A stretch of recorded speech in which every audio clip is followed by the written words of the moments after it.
అన్నారు. నైట్ కూడా అయితే చిన్న చిన్నగా అరుచుకున్నారు ఇంట్లో. మాకు సౌండ్స్ వినిపిస్తాయి పక్కింటి కాబట్టి అరుచుకున్నారు. తను భర్త విషయంలోనే గొడవ పడేది కానీ పిల్లల విషయంలో మాత్రం ఏ రోజు కూడా కొట్టింది తిట్టింది లేదు. మామూలుగా స్కూల్కి వెళ్ళకపోవడం, అలా చిల్లరగా తిరుగుతుంటే అట్లా మన బెదిరియడం అట్లా. ఈరోజు నాతో పాటు అతను కూడా నాతో పాటే రావాల్సింది వర్క్కి. కొన్ని అనుకోకుండా అతను ఆగిపోయింది. మీతోనే పని చేస్తాడు అతను? లేదు, నాతోనేం కాదు, అంటే ఎవరికి అవసరం ఉంటే ఒకరికొకరు సేమ్ ఫీల్డ్ ఒకరికొకరు అవసరం ఎవరికైతే ఉంటుందో అట్లా వెళ్తూ ఉంటాం అనమాట. అనుకోకుండా ఈరోజు మరి రాలేదైనా, అంటే నేనే వద్దని చెప్పిన. తీరా వాళ్ళు నిన్న మొన్న దాకా లేరు ఇక్కడ ఇంట్లో కూడా 4 రోజుల నుంచి. లేకపోయేసరికి వాళ్ళు ఏమైందనంటే ఇట్లా ఊర్లో ఉన్నాం మనం, చిన్న సెటిల్మెంట్ గొడవలు అవుతున్నాయి కదా, పెద్ద మనుషుల సమక్షంలో మాట్లాడుకుంటున్నాము.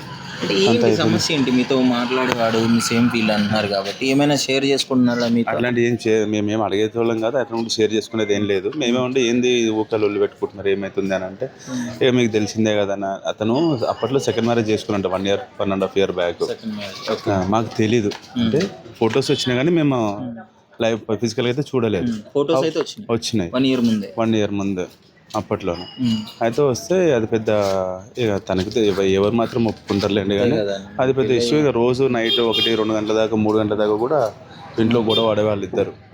పిల్లలు పెద్దోన్నేమో హాస్టల్లో జాయిన్ చేశారు శ్రీ చైతన్య స్కూల్లో. ఇక్కడ మన శ్రీ చైతన్య స్కూల్ ఫీజు కూడా తనే కట్టేవాడు. అంటే ఇద్దరు అండర్స్టాండింగ్ మీదనే నేనే కడుతున్నానని చెప్పి నాతో చెప్పిండు. చిన్నోడేమో ఇక్కడ హౌసింగ్ బోర్డు స్కూల్లో జాయిన్ చేసిండు.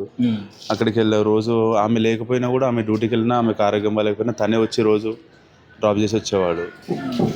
మంచిగానే ఉంటుండే కానీ మరి ఇంత సడన్గా ఇట్లా జరగడం అనేది కూడా చాలా బాధ. అంటే ఇద్దరు బాగానే ఉన్నారు, ఇంత మంచిగా చూసుకుంటున్నారు, మరి ఆమె పిల్లల్ని చంపేసి చనిపోవాల్సినంత అదే మాకు అదే అసలు అంత చిక్కట్లేదు. అసలు ఎప్పుడు చూసినా నార్మల్గా వాళ్ళిద్దరే కొట్లాడుకుంటారు, వాళ్ళిద్దరే అంటే కొట్టుకునేంత స్థాయికి అయితే ఎప్పుడు వెళ్ళలేదు. కానీ ఎంతసేపు నా అరిచేది అరుచుకుంటూనే ఉండేది కానీ కొట్టుకునేంత పరిస్థితికి అయితే ఏం వెళ్ళలేదు. అంతా బాగానే ఉండేది, మంచిగానే ఉంటుండే, బాగానే ఉంటుంది. ఆమె అట్లా ఏం లేదు మామూలుగా. కాకపోతే మనోడు ఏం చేస్తున్నా ఏముందో మనకైతే కళ్ళకి కనిపించకపోతే కానీ ఆ మరిచేది మాత్రం మా కళ్ళకి కనిపిస్తుండే. ఇంట్లో విషయాలు అంతే. బట్ ఏంటంటే అతని రెండో పెళ్లి ఏదైతే ఉందో అసలు చేసుకోవడానికి కారణంగా అది తప్పే కదా. అదైతే తప్పే, ఎవరైతే సమర్థించే విషయం అయితే కాదు. ఎవరు ఊరుకోరు ఇంట్లో, మన ఇంట్లో అయినా వేరే వాళ్ళ ఇంట్లో అయినా. ఇద్దరు కొడుకులు అసలు ఆ పిల్లలు అయితే మాతో పాటు ఇంత చక్కగా మంచిగా మాట్లాడుకుంటూ హాలిడేస్ వచ్చినప్పుడు ఆడుకోవడము, అప్పుడప్పుడు మా ఇంట్లో వచ్చి పడుకోవడము, తినడము, అది మా పిల్లలతో పాటు కూర్చొని ఆడుకోవడం అట్లా చేసేవాళ్ళు. కానీ ఈరోజు మా పిల్లలు మా చేతుల్లో లేరంటే నన్ను అసలుకి చాలా జీర్ణించుకోలేకపోతున్నాను. మధ్యాహ్నం నాకు 4 గంటలకు తెలిసిన విషయం. నేను ఎక్కడో శంషాబాద్లో వర్క్ చేస్తున్నా, ఒకసారి కొద్దిగా లేట్ అయిపోయింది.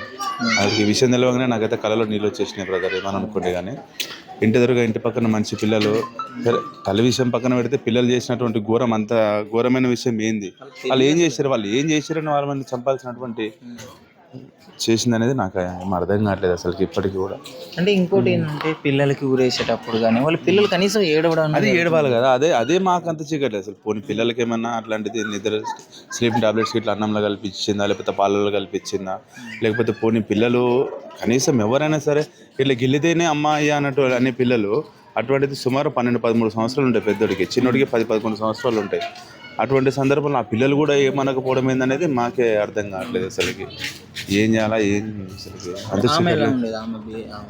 ఆమె పిల్లల విషయంలో కానీ ఎంతసేపు ఉన్న తను భర్త విషయంలోనే గొడవ పడేది కానీ పిల్లల విషయంలో మాత్రం ఏ రోజు కూడా కొట్టింది తిట్టింది లేదు. మామూలుగా స్కూల్కి వెళ్ళకపోవడం, అలా చిల్లరగా తిరుగుతుంటే అట్లా మన బెదిరియడం అట్లా చేస్తుండే కానీ తను సాఫ్ట్గా ఉంటుండే, అతను కూడా సాఫ్ట్గా ఉంటుండే.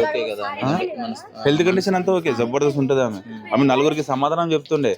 ఆమె అక్కడ పెట్రోల్ బంక్ దగ్గర, మన ఇండియన్ ఆయిల్ పెట్రోల్ బంక్ దగ్గర భోజనాలు పెడుతుండే. ఒక 1.5 year క్రితము బంద్ చేసేసింది. ఇటువంటి ఫ్యామిలీ డిస్టర్బెన్సెస్ రావడం వల్లనే తీసేసింది. తను అంతమందిని మెయింటైన్ చేసిన అమ్మాయి ఇంట్లో 2 పిల్లల్ని మెయింటైన్ చేయలేదు అనేది క్వశ్చన్. అటువంటిది ఇంత దుస్థితికి దిగజరడం అనేది చాలా బాధ అసలుకి. అది వర్ణనాతీతం అది చెప్పాలంటే కూడా. ఆమె కూడా పని చేస్తున్నా అంటే పిల్లలు మంచి ఫ్యూచర్ ఉండాలి, పిల్లలకు మంచి ఫ్యూచర్ ఇవ్వాలని. మీరే చూడండి బ్రదర్, శ్రీ చైతన్య స్కూల్లో జాయిన్ చేశారంటే పెద్దోడిని, చిన్నోని ఇక్కడ మంచి స్కూలే, అది కూడా నాకు పేరు గుర్తు, హౌసింగ్ బోర్డులో దాంట్లో జాయిన్ చేశారు. వ్యాన్ వచ్చినా రాకపోయినా మనోడు వెళ్ళి తీసుకెళ్ళి డ్రాప్ చేసి పికప్ చేసుకునేటోడు. అదే దాని గురించి కదా, వాళ్ళ ఫ్యూచర్ గురించి అంత ఆలోచించినప్పుడు ఈ విధంగా చేయడం అమ్మాయి అది నిన్న మొన్న 4 రోజుల క్రితం కూడా వాళ్ళ ఇంట్లో లేరు, వాళ్ళు ఊర్లోనే ఉన్నారు. నిన్న ఈవినింగ్ వచ్చారు, 3-4 గంటలకు వచ్చారు. నాకు నైట్ 8 o'clock అట్లా కనిపించింది ప్రవీణ్ అనే అబ్బాయి. మన ప్రవీణ్ కనిపించి ఏం ప్రవీణ్ ఎప్పుడు వచ్చారంటే అన్న ఇందాకనే వచ్చినామని చెప్పి అన్నారు. నైట్ కూడా అయితే చిన్నగా అరుచుకున్నారు ఇంట్లో, మాకు సౌండ్స్ వినిపిస్తాయి పక్కింటి కాబట్టి అరుచుకున్నారు. సర్లే ఇంకా ఏదో అయిందంటాను కానీ గమ్మునున్నాం. అనుకోకుండా మధ్యాహ్నం ఈ విషయం తెలిసరికి ఆయన రెగ్యులర్గా ఇదే ఇంట్లో ఉంటుండేనా లేకపోతే రెండో పెళ్ళి అయిందన్నారు కదా అక్కడికి? లేదు బ్రదర్, అసలు అమ్మాయితో కలిసి ఉండడం అయితే మేమైతే వినలేదు, చూడలేదు వాస్తవంగా చెప్పాలంటే. రెండో పెళ్ళి అనే అమ్మాయితోని అంటే అప్పుడప్పుడు బయటికి వెళ్తుండే, అంటే వాళ్ళ సార్ ఏదో డ్రైవింగ్ ఫీల్డ్లో ఉన్నాడు మనోడు ఎంతమంది, అట్లా బయటికి వెళ్తుండే. మరి ఆమె అదే అనుమానంతో, సార్ ఎంబడి వెళ్ళినా కూడా అదే అనుమానంతో ఉండేది తను. మరి వెళ్ళిందా వెళ్ళలేదు అనేది మనకు తెలియదు. లేట్ అయినప్పుడు కానీ ఇటువంటి ఇంకా డిస్టర్బెన్సెస్ అవుతుంది. వాళ్ళ ఎవరైతే ఆయన ఇదే పనులు చేస్తూనే వాళ్ళ తమ్ముడు కూడా ఇక్కడే ఉంటుంది. ఇదే వాళ్ళ తమ్ముడు వాళ్ళ బామ్మర్ది మనోడు ఇక్కడ పక్కన ఇంకో రూమ్ తీసుకొని అక్కడ ఆ రూమ్ లో ఉంటుంది వాళ్ళ ఫ్రెండ్స్ తో కలిసి. ఇదే మన ప్రవీణ్.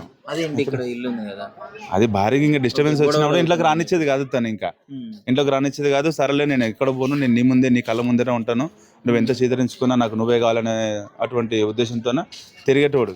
నువ్వే కావాలనుకున్నప్పుడు రెండో పెళ్లి చేసుకో. ఇక అది రెండో పెళ్లి జరగడం అయితే జరిగింది. తర్వాత కొన్ని తను ఇబ్బంది పడడం వల్ల తిట్టడం కొట్టుకోవడం చాలా జరగడం వల్ల సరే నాకు ఎవరు వద్దు అనేసి వదిలించుకొని ఏదేదో జరిగిందని చెప్పి చెప్పింది నాకైతే. అని నేను అతను వదిలించేసుకుని ఎవరు లేరు ఇప్పుడు, అంటే నాకు తెలిసిన పాయింట్ ఆఫ్ వ్యూ అయితే ఎవరు లేరు ఇప్పుడు. శ్రవంతి ఒక్కతే, కాకపోతే ఇంటర్నల్గా ఏం జరుగుతుంది అనేది నాకు తెలియదు. అది లేరని మాత్రం నాతో 1-2 సార్లు నేను డిస్కషన్ చేసిన తనతో, ఏంది విషయం ఎట్లా ఉంది అని అంటే, లేదన్నా నాకు ఇంత పిల్లల్ని పెట్టుకొని నేను చేసిన ఊక ఆమె నా మీద అరవడం తప్ప నేను చేసేది లేదు ఏం లేదని. వాళ్ళ బామ్మడిది కూడా తెలుసు ఆల్మోస్ట్ అన్ని విషయాలు. బామ్మడి నరేష్ అని ఇక్కడే ఉంటుంది, మొన్న అందరు కలిసి ఊరు వెళ్ళారు ఈ పని మీద, ఈ గొడవ విషయంలోనే వెళ్ళారు ఊరికి. అయితే వాళ్ళ బామ్మడిది వాళ్ళ అక్క వాళ్ళ బావ కొట్లాడుతుంటే కూడా వాళ్ళ బామ్మడిది మళ్ళీ వాళ్ళ బావకే సపోర్ట్ చేసేటోడు. ఇది మళ్ళీ తమ్ముడు నరేష్ అతని పేరు. ఎందుకక్క ఊకలు అంటే వాళ్ళ భాషలో మాట్లాడేటోళ్ళు మాకు సరిగా అర్థమయ్యేది కదా, సగం అర్థమయ్యేది. ఎందుకు లొల్లి పెట్టుకుంటావు ఊక అట్లాంటిది ఏం లేదని మనోడే సర్ది చెప్పేటోడు. అంటే దాన్ని బట్టి మనం ఆలోచన చేసుకోవాలి. అంటే ప్రవీణ్ ఏదో మన అని కాదు కానీ ఉన్న వాస్తవాలు ఇవి. కాబట్టి ఇప్పుడు అమ్మాయి మన మధ్య ఇంట్లో ఏం జరుగుతుంది అనే విషయం మనం బయట చెప్పాలి. అదైతే వాస్తవం. అందుకే నిన్న నైట్ బాగానే ఉన్నారు, పొద్దుగాల మంచిగానే ఉన్నారు. పిల్లలు మరి స్కూల్కి వెళ్ళలేదు, తను కూడా పనికి వెళ్ళిపోయిండు. తీరా ఇంటికి వచ్చేసరికి నాకున్న డౌట్ ఏంటంటే, పెళ్లి చేసుకున్నప్పుడు కూడా తట్టుకున్న మహిళ ఇప్పుడు ఇంకా ఎంత పెద్ద సమస్య వచ్చిందని ఆ పిల్లల్ని చంపి చచ్చిపోను అనేది అందరికీ అదే క్వశ్చన్ మార్క్. మా గలీలో కానీ మా బస్తీలోనే కానీ ఎందుకు 2-3 సార్లు మా ప్రెసిడెంట్ గారు కైలక్క దగ్గరికి వెళ్ళి కూర్చున్నారు. వీళ్ళు కూర్చొని మాట్లాడారు. పోలీస్ స్టేషన్లో కేసు కూడా పెట్టారు. పోలీసులు కూడా సర్దుమనిగి చెప్పారు.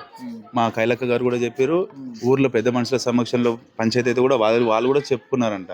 అంత అయిపోయిన తర్వాత తీరా నిన్న అంత సర్దుమనిగి అన్న ఇప్పటి నుంచి మొన్న నేను రీసెంట్గా ఫోన్ చేసిన, ఏమైంది ప్రవీణ్ ఏమైంది ఇంకా రాలేదంటే, అన్న అయితే అన్న పెద్ద మనుషుల సమక్షంలో మాట్లాడుతున్నాము అంతే, ఇంకా ఓకే అయిపోయింది, ఇంకా నేనేదో తప్పు జరిగిపోయిందని చెప్పి కాలేజీలో పట్టుకున్నాను ఇంకా మళ్ళీ అని చెప్పినాడు. నాతో చెప్పిన విషయం ఇది చెప్పుకున్నా. ఇంకా మళ్ళీ ఇది తప్పు జరగదు అనేసి ఇంకా సరే పెద్ద మనుషులు కూడా నీకు ఇది చివరి అవకాశం అమ్మ, ఇన్ని సంవత్సరాలే భరించినావు పిల్లల ముఖం చూసి, ఇది ఒక అవకాశం ఇవ్వ అని చెప్పిరన్న. దాన్ని బట్టి వచ్చేస్తున్నామని. ఏ ఇన్సిడెంట్ ఇప్పుడు తప్పు అయిపోయింది 3-4 days బ్యాక్ ఊరు వెళ్ళారని చెప్పాను కదా, 3-4 days బ్యాక్ అదే జరిగింది. ఫైనల్గా ఏం చెప్తారు సార్? ఇట్లాంటివి చూసి ఈ మధ్య ఇలాంటివి పెరుగుతున్నాయి, మీరు చెప్పిన దాన్ని బట్టి వాళ్ళు ఎంతో కొంత చదువుకున్నట్టు తెలుస్తుంది.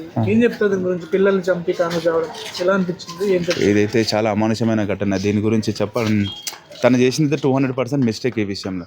ఒకవేళ తనకేమైనా బాధ ఉంటే కూర్చొని మాట్లాడుకొని పోనీ, తను వదిలి విడిగా బతుకుతున్నటువంటి స్త్రీలు ఎంతమంది లేరు పిల్లల్ని అడ్డం పెట్టుకుని. కానీ భర్తతోనే బ్రతకాలని ఏం లేదు, మీ ఇద్దరికి సెట్ కావట్లేదు కదా, మాట్లాడుకున్నారు కదా, ఏదో ఒకటి చేసుకున్నారు.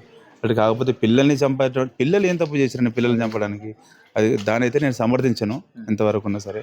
కానీ ఏదేం జరిగినా మన మధ్యలో లేరు కదా, ఒకటి బాధపడాల్సిన విషయం.